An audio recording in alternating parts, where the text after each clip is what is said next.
Hi everyone, welcome back. We've got a brand new story to share with you. So let's begin. My name is Nicholas. When my wife looked me in the eye and told me she wanted to live for herself, without me, my response changed everything between us forever. I met Dorothy at a professional networking event years ago. She was working in the human resources department for an international organization, and I was just starting my career in financial consulting. When we started talking that night, I was impressed by how ambitious she was and how thoughtfully she spoke about her work. Our courtship, months later, felt natural and healthy. We'd meet for coffee between our busy schedules, go to museums on weekends, and take evening walks where we'd talk about everything from current events to our childhood memories. Dorothy seemed genuinely interested in building something meaningful together, and she was supportive of my career goals while pursuing her own professional development.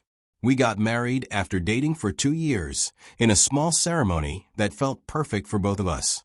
Dorothy moved into the house I'd bought the year before with money I'd inherited from my grandfather. It was a 3-bedroom suburban home with a small yard, but it was completely paid off and represented the kind of stability I'd always wanted to provide for my future family. The first 2 years of our marriage were everything I'd hoped they would be. Dorothy seemed to love the house. She never complained about the house or suggested we needed something bigger or different. Dorothy had her own career and her own income, but she seemed content with our financial arrangement, where I handled the mortgage-free house expenses and she contributed to groceries and utilities.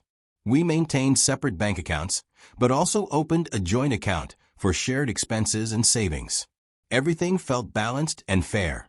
During those early years, Dorothy had friends from work and a few college acquaintances she'd keep in touch with occasionally, but she wasn't particularly social outside of our relationship.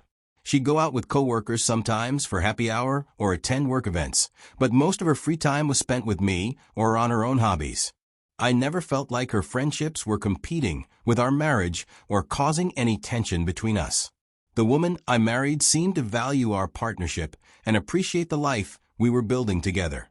She seemed to understand that marriage meant making decisions together and considering how our choices would affect each other. Around our 3rd year of marriage, Dorothy reconnected with some of her college friends through social media. Both of them had been in her sorority, and they'd apparently been reaching out to old friends and organizing regular meetups in our city. Dorothy was excited about reconnecting with them, and initially, I was happy that she was expanding her social circle again. One, as I found out, was divorced from her second husband and worked as a real estate agent. She was loud, opinionated, and had very strong feelings about marriage in general. According to Dorothy, she felt like she'd wasted her 20s and early 30s trying to make men happy instead of focusing on herself. She was now embracing what she called her independence and encouraging other women to do the same. The other lady, I would also find out, had never been married, but had been through a series of long-term relationships that had ended badly. She worked in event planning and had an active social life that seemed to revolve around going out. She was always organizing group activities and seemed to take pride in being the fun, spontaneous friend who could convince people to drop everything for an adventure. At first, Dorothy's renewed friendships with these people seemed harmless. She'd go out with them maybe once a month for dinner or drinks, and she'd come home with stories about their conversations and updates about their lives. I was glad Dorothy had close female friends to talk to, especially since we'd moved to a new city after marriage, and she'd been somewhat isolated from her support network. But over the course of several months, I started noticing changes in Dorothy's behavior and attitudes that seemed to coincide with her time spent with these friends. She'd come home from their gatherings with new complaints about our relationship that had never been issues before. Suddenly, she'd question why I wanted to know where she was going or when she'd be home, framing normal married couple communication as controlling behavior. Dorothy also started making comments about how some married women we know were too dependent on their husbands, or how certain wives she knew had lost their identities by always prioritizing their families over themselves. These observations felt like she was testing out new ideas about marriage and independence. The most noticeable change was in how Dorothy talked about our future plans. Previously, she'd always used language that included both of us when discussing things. As I noticed, she started talking more about what she wanted to do or accomplish, without automatically considering how those goals would fit into our shared life. I tried to dismiss these changes as a normal part of Dorothy exploring different perspectives. I told myself that all marriages go through phases where partners question things or need space to grow individually. I didn't want to be the type of husband who felt threatened by his wife having close female friends or pursuing her own interests. By our 4th year of marriage, Dorothy's friendship with her old college friends had become a central part of her social life. They were getting together at least twice a week, either for planned activities or spontaneous meetups.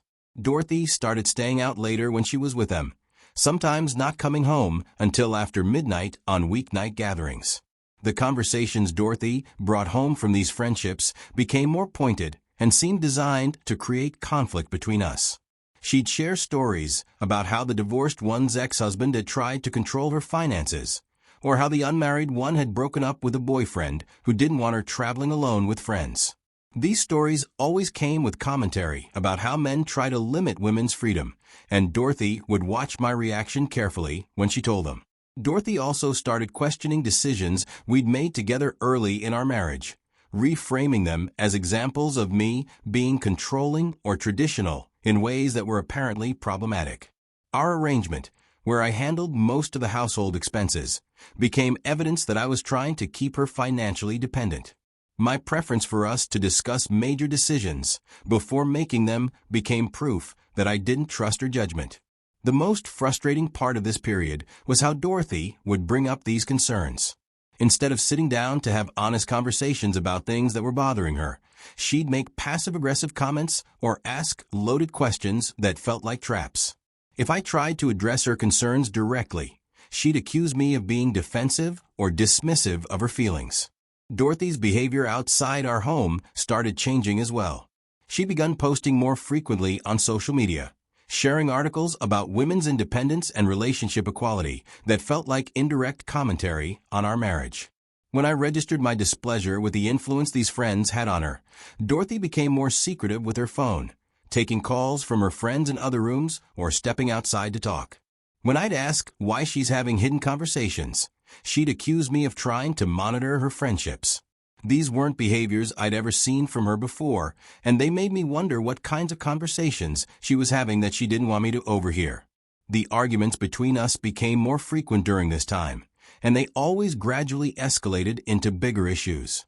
She turned minor household disagreements into accusations about my character or our relationship. She'd accuse me of not supporting her friendships if I expressed any concern about how much time she was spending away from home, or if I mentioned that her late nights were affecting our time together. The turning point came during our 5th year of marriage, when Dorothy announced that she wanted to go on a week-long trip to Las Vegas with her unmarried college friends. This wasn't presented as a discussion or a plan we'd work out together. Dorothy told me about the trip as if it were already decided, mentioning that they'd already looked at flights and hotels and were planning to book everything the following week. When I asked about the details of this trip, Dorothy became immediately defensive. She said it was just a fun girls' trip to celebrate one of the friends' birthdays, but that sounded more like an extended party vacation focused on clubbing, drinking, and meeting people. My concerns were about the way she'd made this decision without any discussion with me. A week-long party vacation in Las Vegas, planned without any input from me and presented as non-negotiable, felt like Dorothy was testing how much she could do without considering our relationship at all. I immediately told her why the idea of the trip makes me uncomfortable. Dorothy's reaction was more explosive than anything I'd seen from her before. She accused me of treating her like property and of being insecure and jealous for no reason. She said things that night that sounded nothing like the woman I'd married, using phrases about independence and autonomy that sounded like she was one bitter feminist.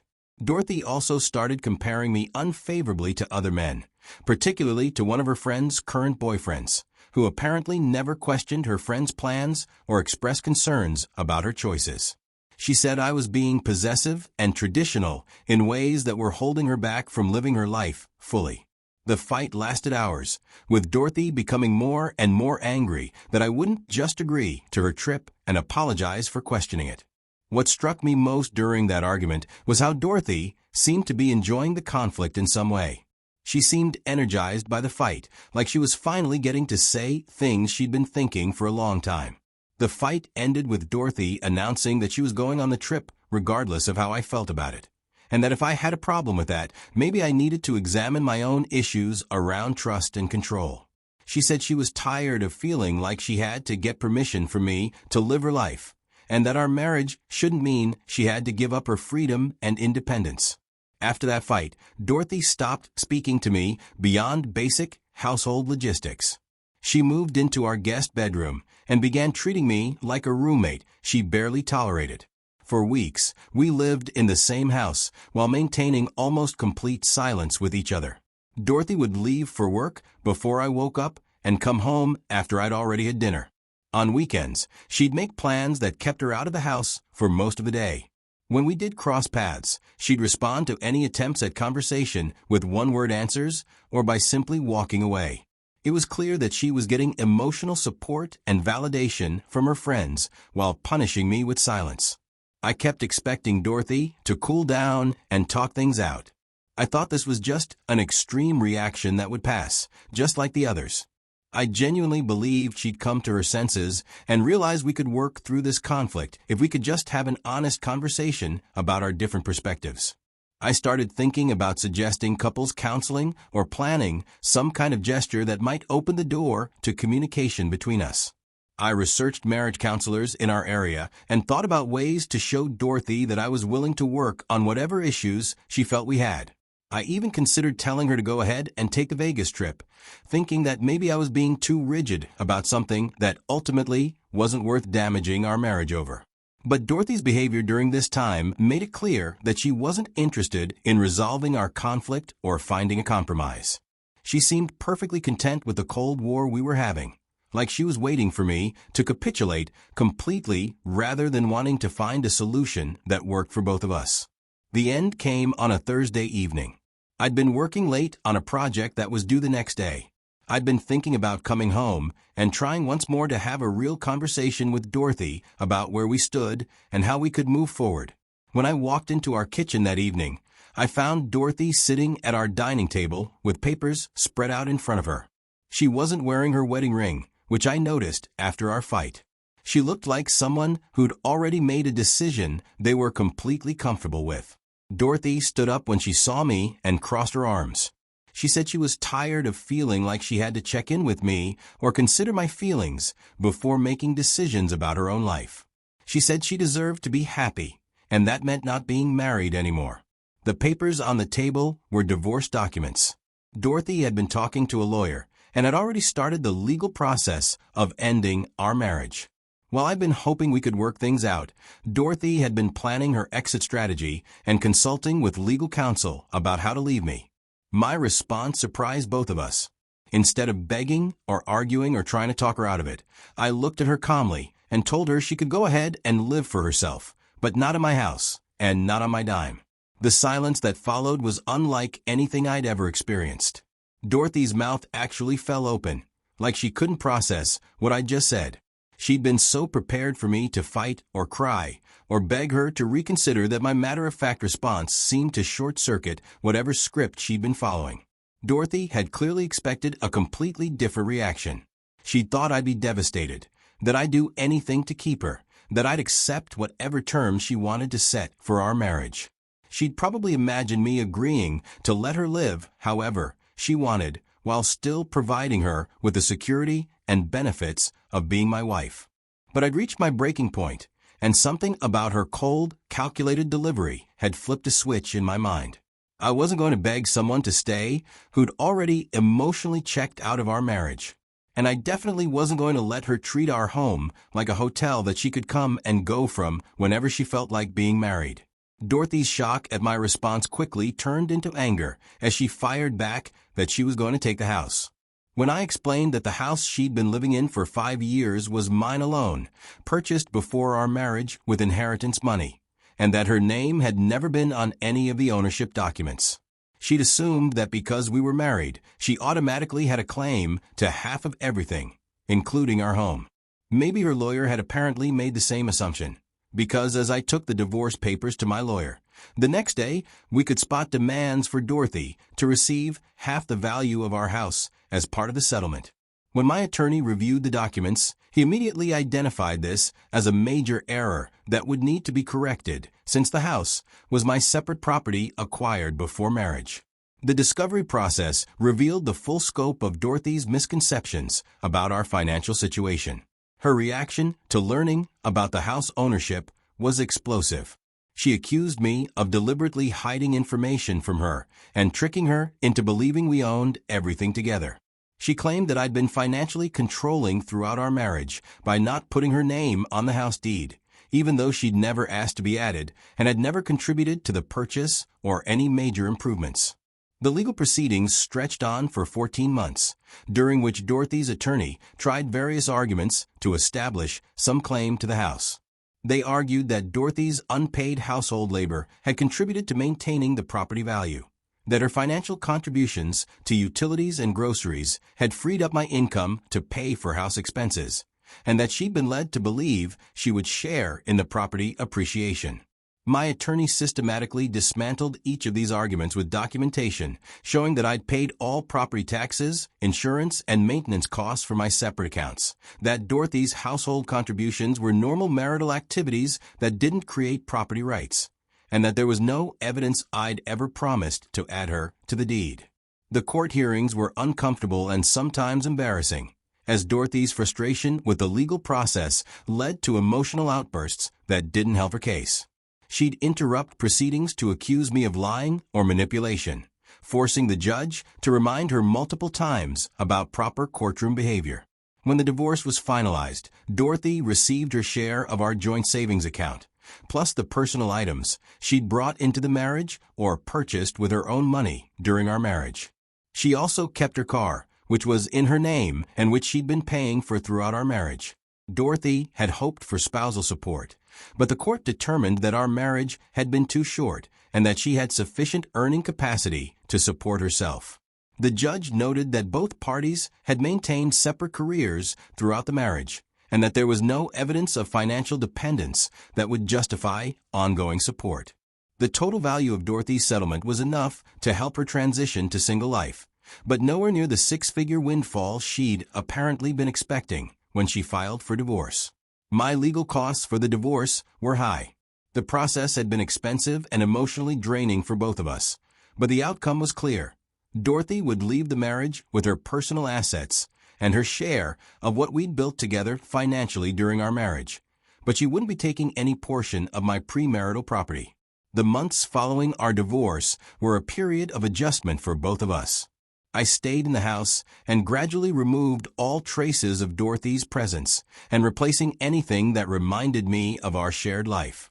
It was strange being alone in a space that had been our home for 5 years, but also liberating to not have to walk on eggshells or wonder what mood Dorothy would be in when I came home from work. Dorothy moved in with one of her friends.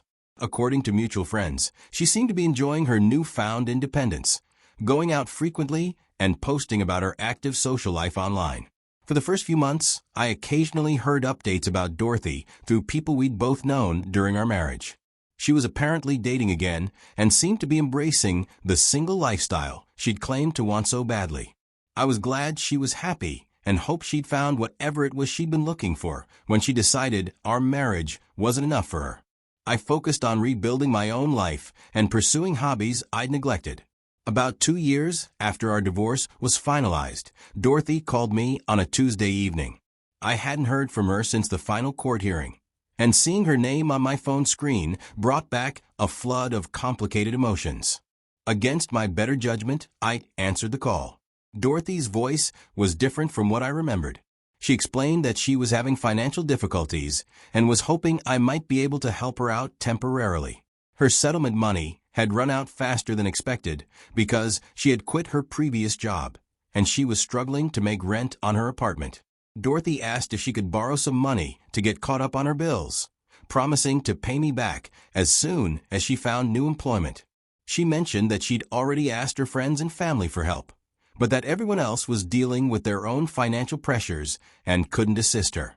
The conversation was surreal, listening to the woman who'd told me she wanted to live for herself and didn't need me, now asking me to rescue her from the consequences of the independence she demanded. Dorothy seemed genuinely surprised that I wasn't immediately willing to help, as if our divorce had been a minor disagreement rather than her deliberate choice to end our marriage. When I asked Dorothy why she thought I would lend her money after everything that had happened between us, she said she'd hoped we could still be friends and support each other when needed. She seemed to have completely forgotten her own words about wanting to live without me or the months of cold treatment that had preceded our divorce. I listened to Dorothy's entire request before responding, and then I reminded her of something she'd said to me years earlier. I told her that she'd been very clear about wanting to live for herself without me, and that this was exactly what she was doing now. I explained that her financial problems were the natural consequence of the independence she'd chosen, and that asking me to solve them was inconsistent with the life she'd said she wanted. Dorothy's response revealed that she'd expected our divorce to work differently than it actually had.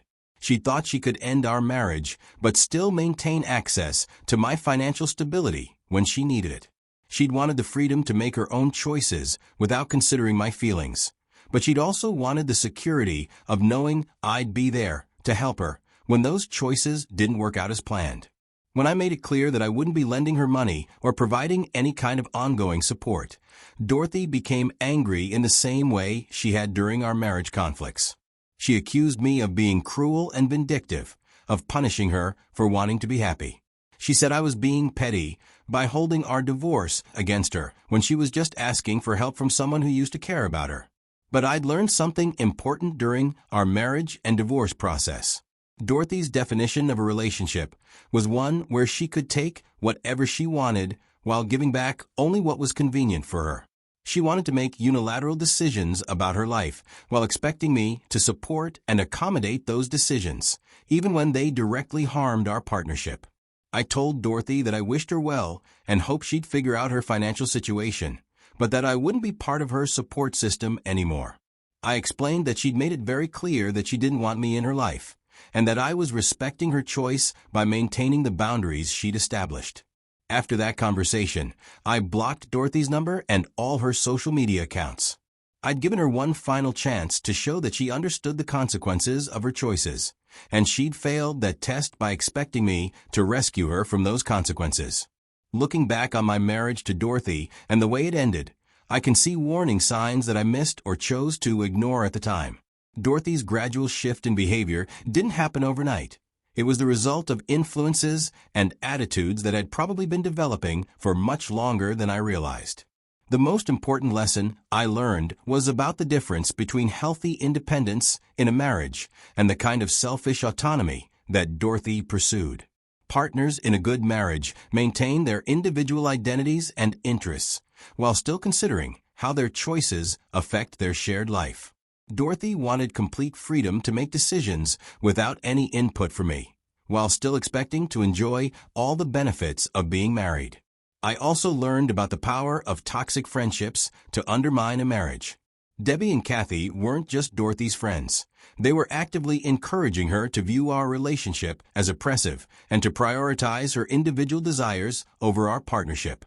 Dorothy was susceptible to their influence because she wanted permission to be selfish, and they provided that permission wrapped in the language of empowerment and independence. The divorce taught me that sometimes the most loving thing you can do is let someone face the consequences of their choices. Dorothy needed to learn that actions have outcomes, and that you can't demand independence while expecting other people to rescue you from the results of that independence. Today, I'm in a healthy relationship with someone who understands that marriage requires mutual consideration and shared decision-making. We both maintain our individual friendships and interests, but we also prioritize our partnership and discuss major decisions together. It's a kind of balanced relationship I thought I had with Dorothy, but which I now realize was always one-sided. Dorothy taught me that love isn't enough if it's not paired with respect and genuine partnership. She may have cared about me in her own way, but she cared more about getting what she wanted than about treating me like an equal partner in our marriage. I'm grateful for that lesson, even though learning it was more painful than I could have imagined. Sometimes people ask me if I regret how I handled Dorothy's request for help, or whether I should have been more compassionate towards someone I'd once loved. My answer is always the same. The most compassionate thing I could do for both of us was to let her live the independent life she demanded, without undermining that independence by continuing to provide support she'd explicitly rejected. Dorothy got exactly what she asked for when she told me she wanted to live for herself, without me. I just made sure she got all of it.